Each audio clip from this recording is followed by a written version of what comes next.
अब हम लगातार पिछले 1-2 दिन से एक तो मौजूदा हालात का जो है उसका असेस करने के लिए, और दूसरा जो हाल ही में इलेक्शन कमीशन ने अनंतनाग और श्रीनगर पार्लिमानी हलकों के लिए बाई इलेक्शन का ऐलान किया है, उसके लिए पार्टी की क्या तैयारियां होंगी, किस तरह इन इलेक्शनों को लड़ा जाएगा, तफसीलन उस पर बात हुई है। और कोर ग्रुप ने अब फैसला पार्टी के सदर जनाब डॉक्टर फारूक अब्दुल्ला पे छोड़ा हुआ है। तमाम सूरत हाल के बारे में उनको बाखबर किया हुआ है, और अब देखते हैं जैसे ही फारूक साहब जो है फैसला कर लेंगे हम आपके सामने उसको ऐलान कर लेंगे। कांग्रेस के साथ अलायंस पे काफी बातें हो रही हैं। अभी ऐसी कोई बात नहीं है ना, अभी हम इस पे कोई बात नहीं कर सकते। मैंने जैसे आपसे कहा तफसीलन हमने इस इलेक्शन के बारे में साथियों से बात की, ज़रूर हर ऑप्शन पे जो है बहस की गई है, और हर इशू के प्रोज एंड कॉन्स को जो है हमने एनालाइज किया है। अब देखते हैं फारूक साहब फैसला होगा तो हम आपको सुना देंगे। जहाँ तक मौजूदा सूरत हाल की हम बात करें तो जाहिर सी बात है कि मिलिटेंसी के हवाले से खतरा जो है वो कम नहीं होता जा रहा है, वो बढ़ रहा है। और ऐसे हालात में जब हम देखते हैं कि हमारे साथियों की सिक्योरिटी जो है उसको बढ़ाने के बजाय उसको कम किया जा रहा है। अब यहाँ पे सवाल उठा था कि सरपंच को सिक्योरिटी नहीं दी जा रही है। मैं आपसे कह रहा हूँ कि जो मेरे फॉर्मर लेजिस्लेटर्स हैं, जो मेरे फॉर्मर मिनिस्टर्स हैं, उनकी तक सिक्योरिटी जो है वो छीनी जा रही है।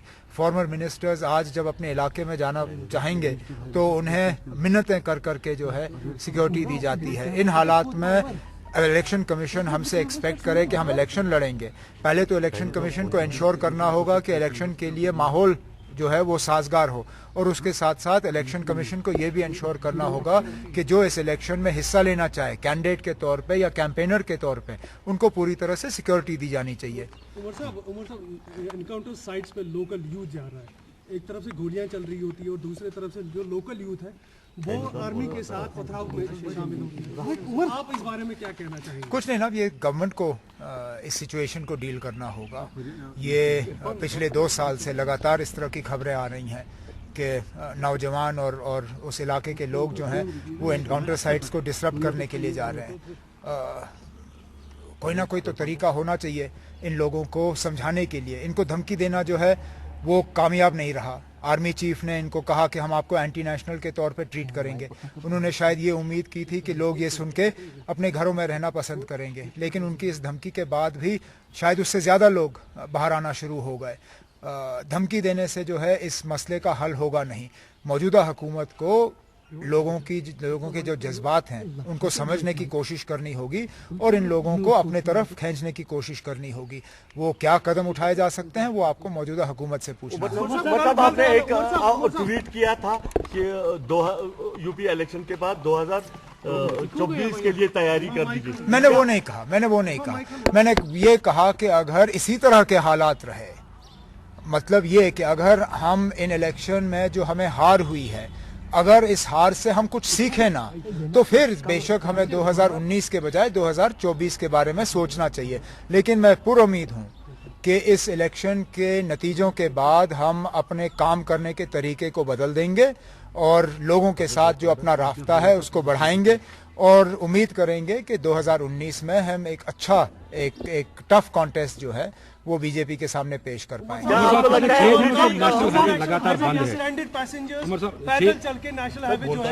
ये बहुत ही ज्यादा अफसोस की बात है।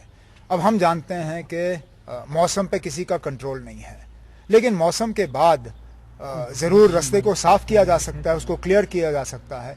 एक तरफ से आप हमें कह रहे हैं कि आप हाईवे को 4 लेन करने जा रहे हैं, एक तरफ से आप हमें कह रहे हैं कि वजीर आजम साहब आके टनल को इनॉग्रेट करने आ रहे हैं, लेकिन जिस हाईवे पे लगातार 5-6 दिन से लोग ट्रैवल नहीं कर पा रहे हैं, पैसेंजर जो हैं वो फंसे हुए हैं। आज आप देखिए तो श्रीनगर में दुकानें लगभग अब खाली होने शुरू हो गए हैं। आपको मीट नहीं है, सब्जी नहीं है, बाकी जो फ्रेश प्रोविजंस जो हैं वो उनकी तादाद जो है बाज़ारों में अब कम होते जा रही है। दोनों मरकज़ को और रियासती हुकूमत को इस चीज़ को संजीदगी से देखना होगा कि ये क्या है कि इस बार लगातार वो 6 दिन से हाईवे को खोलने में फेल हो चुके हैं। कहीं ना कहीं उनकी लापरवाही है, कहीं ना कहीं उनकी कोशिशों में कमी आई है, जिसके वजह से आम लोगों को सफर करना पड़ रहा है। ठीक है ना? आखिरी सवाल, आपको लगता है कि जिस तरह से हाल ही में जो रिजल्ट चुनाव के आए हैं, मोदी की लहर अभी भी बरकरार है और 2019 वो काफी चैलेंज भरा होगा? अगर इसी तरह का हाल रहा तो जाहिर सी बात है कि जहां यूपी में आप इस तरह स्वीप कर गए, जहां पे आपने जोड़ तोड़ के नतीजन 2 ऐसी रियासतों में हुकूमत बनाई जहां पे आप दूसरे नंबर पे आए थे, जाहिर सी बात है कि इन चीज़ों को देख के हम इसी नतीजे पे आ सकेंगे कि 2019 का मुकाबला जो है वो हमारे लिए बहुत मुश्किल होगा। देखना, मोदी साहब की लहर अगर यूपी में चली, ठीक है, लेकिन फिर वो लहर दिल्ली और बिहार में क्यों नहीं चली? हम सिर्फ अपनी कामयाबियों को गिनते हैं, हम अपनी नाकामियों को जो है वो किसी और के ज़िम्मे ठहरा देते हैं। जहाँ पे बीजेपी वाले मोदी साहब को यूपी के लिए क्रेडिट दे रहे हैं और देना चाहिए, वहाँ पे फिर उनको बिहार और दिल्ली का भी एक्सप्लेनेशन देना होगा। 2019 हमारे लिए बहुत मुश्किल इम्तिहान है, हमें उस इम्तिहान के लिए आज से तैयारी करनी होगी और शायद इसलिए मैंने ट्विटर पे जो कहा सो कहा। कुछ लोगों को ठीक नहीं लगा, लेकिन मैं कहना बंद नहीं करूँगा। तो क्या इस तरह की पार्टी को